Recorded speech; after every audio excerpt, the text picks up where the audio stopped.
Alright student, आज हम एक सीरीज सर्किट सॉल्व करेंगे।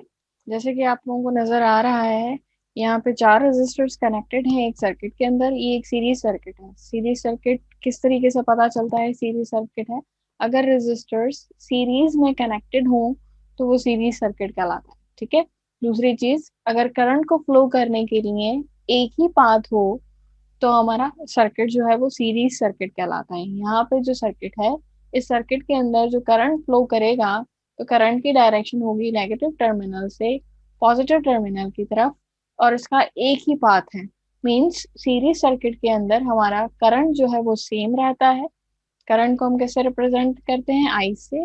In series circuit I is same. क्या चीज डिफर करती है सीरीज सर्किट में? वोल्टेज ड्रॉप होता है अक्रॉस ईच रेजिस्टर। ठीक है, देख लेते हैं हम। अच्छा, ये सर्किट है, सर्किट को सॉल्व करते हैं, फिर हम देखते हैं कि वोल्टेज ड्रॉप क्या है। फर्स्ट ऑफ ऑल, यहाँ पे कितने रेजिस्टर्स कनेक्टेड हैं? R1, इसको हम कह देते हैं R1, R2, R3 and R4. There are 4 resistors connected in series. First of all, we have to calculate the total resistance. Formula क्या है सीरीज सर्किट में total resistance find करने का? That is RT. RT is the total resistance. Series circuit में हम total resistance we just add the individual resistances. कितने resistors हैं? 4 resistors हैं, तो हम इन चारों को ऐड कर देंगे तो हमें टोटल रेजिस्टेंस मिल जाएगी। R1 की वैल्यू क्या है? R1 is 10, R2 is also 10, R3 is 5 and R4 is also 5. सबका यूनिट सेम है, ओम्स है, तो यूनिट चेंज करने की जरूरत नहीं है। टोटल रेजिस्टेंस हमारे पास इस सर्किट की क्या आई? 30 ohms. We can replace this circuit by simple circuit. एक रेजिस्टर लगा सकते हैं हम। ठीक है, इस रेजिस्टर की वैल्यू क्या होगी? That is R T. R T is equals to 30 ohms. हमें टोटल रेजिस्टेंस मिल गई। वोल्टेज गिवन है हमारे पास 120 वोल्ट्स, तो हम करंट फाइंड कर सकते हैं। करंट का क्या फॉर्मूला है? करंट का फॉर्मूला है I is equals to V over R. यहाँ पे टोटल रेजिस्टेंस लगानी है V over R T. Voltage कितना गिवन है? Voltage is 120। 120 divided by 30 is equals to 4 ampere. कितना करंट इस सर्किट के अंदर फ्लो करेगा? इस सर्किट के अंदर 4 एम्पियर करंट फ्लो करेगा। ठीक है, तो करंट और उसकी डायरेक्शन क्या होगी? डायरेक्शन होती है हमेशा नेगेटिव टर्मिनल से पॉजिटिव टर्मिनल की तरफ। क्लियर है? हमने आई कैलकुलेट किया। अच्छा, now I is same across this circuit, क्योंकि ये सीरीज सर्किट है तो सीरीज सर्किट में हमारा आई सेम होगा। अब हम कैलकुलेट करते हैं इंडिविजुअल वोल्टेज ड्रॉप। यहाँ पे आ जाए वापस से पहले हमारे पहले वाले सर्किट में। करंट मिल गया हमें। कितना करंट इस सर्किट के अंदर फ्लो कर रहा है? 4 ampere current is flowing inside the circuit. Current की डायरेक्शन क्या है? नेगेटिव टर्मिनल से, ये जो स्मॉल टर्मिनल है ये नेगेटिव टर्मिनल है, ये जो बड़ा टर्मिनल है ये पॉजिटिव टर्मिनल। करंट की डायरेक्शन है negative to positive terminal. Current is flowing. इसको एक रेजिस्टर मिला जिसकी वैल्यू है 10 ओम्स। यहाँ क्या होगा? यहाँ होगा आपका वोल्टेज ड्रॉप। कितना वोल्टेज ड्रॉप होगा वो हम कैलकुलेट करेंगे using Ohm's law. Ohm's law क्या है? ओम्स लॉ है V is equals to I R. यहाँ पे हम कैलकुलेट करेंगे V1। V1 is equals to I R one. I is same. I को मैंने I1 नहीं लिखा है, मैंने लिखा है आई, क्योंकि आई हमें पता है सीरीज सर्किट में करंट सेम होता है।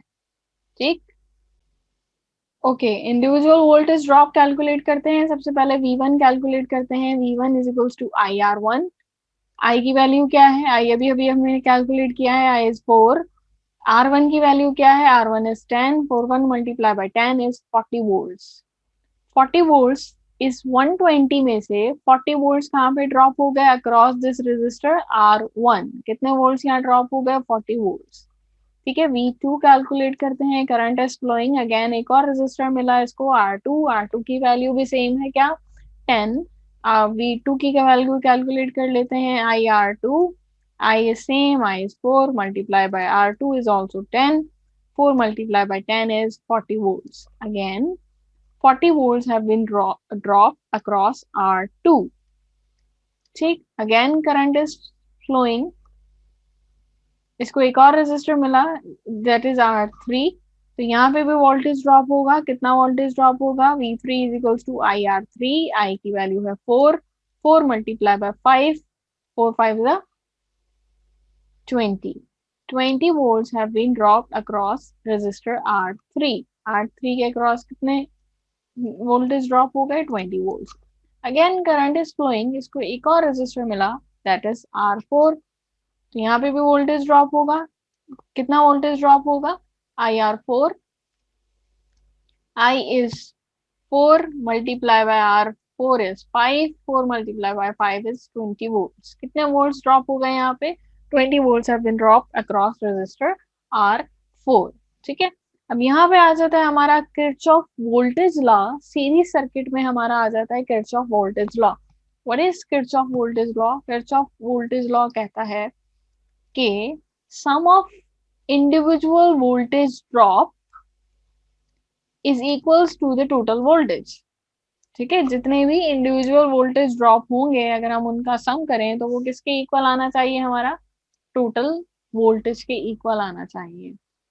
चेक कर लेते हैं. ओके मैंने यहाँ पे लिख दिए इंडिविजुअल वोल्टेज ड्रॉप क्या निकले थे, V1 की वैल्यू निकली थी 40, V2 is also 40, V3 20 and V4 is 20 volts. तो किरचॉफ वोल्टेज लॉ क्या है, किरचॉफ वोल्टेज लॉ है कि टोटल जो वोल्टेज है वो इक्वल होगा किसके, इंडिविजुअल वोल्टेज ड्रॉप के. ठीक है, यहाँ पे 4 रेजिस्टर थे, 4 रेजिस्टर के अक्रॉस वोल्टेज ड्रॉप हुआ, कितना वोल्टेज ड्रॉप हुआ कैलकुलेट करके देखते हैं.